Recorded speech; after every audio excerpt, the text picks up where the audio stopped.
Today is the feast of the evangelist Saint Mark.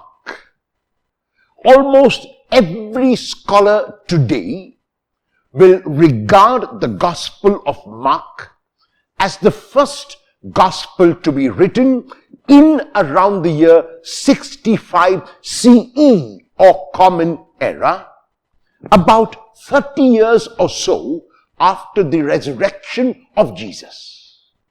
It is the shortest of the four Gospels.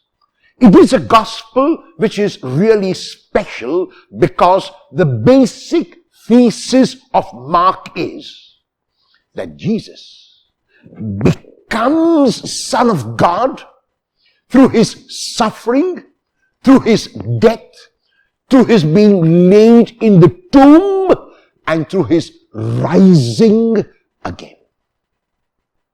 In Mark, Jesus is very, very clearly the suffering Messiah, and he wants everyone to know that he is not the glorious Messiah first, but he becomes the glorious Messiah by being the suffering Messiah.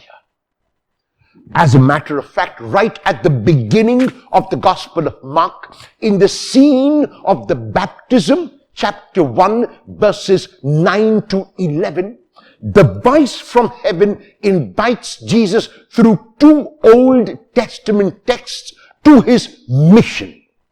And the two Old Testament texts are from Psalm 2, verse 7, which says, "You are my beloved Son."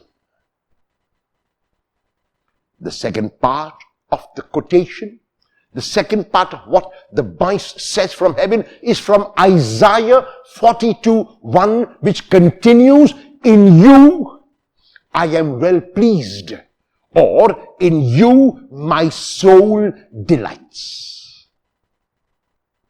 The entire verse reads, "You are my beloved Son. In you I am well pleased." What does this quotation from two separate Old Testament texts brought together indicate? It indicates that on the one hand, Jesus is King. And the reason why I say Jesus is King, because Psalm 2, from which this quotation is taken, is a coronation psalm. It was a psalm which was sung by the people when the king was ascending the throne. So it has to do with kingship. It has to do with the crown of gold. It has to do with authority. It has to do with the throne. The second part, Isaiah 42, is the first song of the suffering servant. "Behold my servant," God says.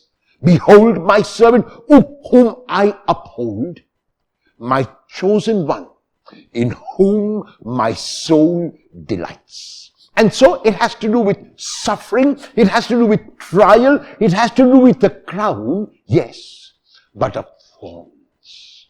It has to do with reaching out in giving until one can give no more, and then to keep giving.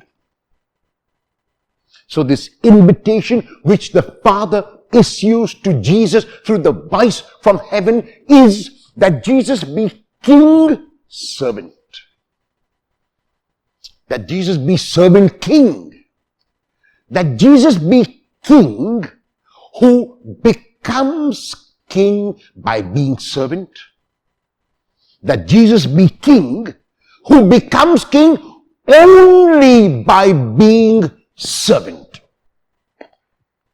In other words, there is no other way.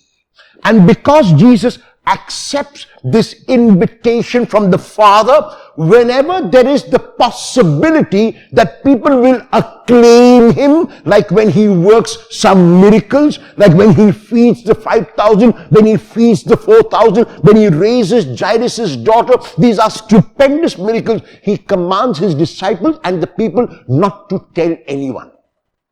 That is known in Mark as the command to silence, because Jesus did not want to be known as a glorious Messiah, as a wonder-working Messiah, as a miracle-working Messiah. He wanted to be known as the suffering Messiah, and that is why after he begins proclaiming about his passion, death, and resurrection, Jesus never gives a command to silence.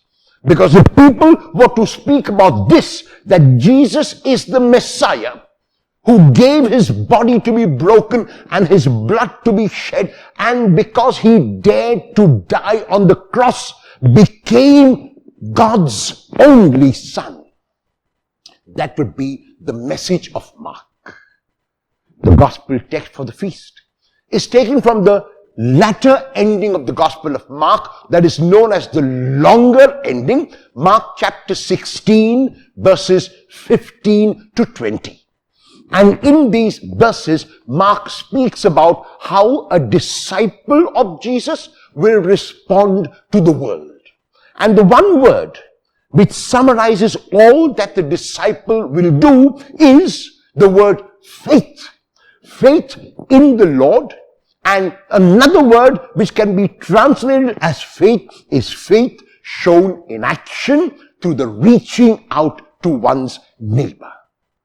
On this feast of Saint Mark, we reflect not so much on Mark, but on his gospel and his portrayal of Jesus.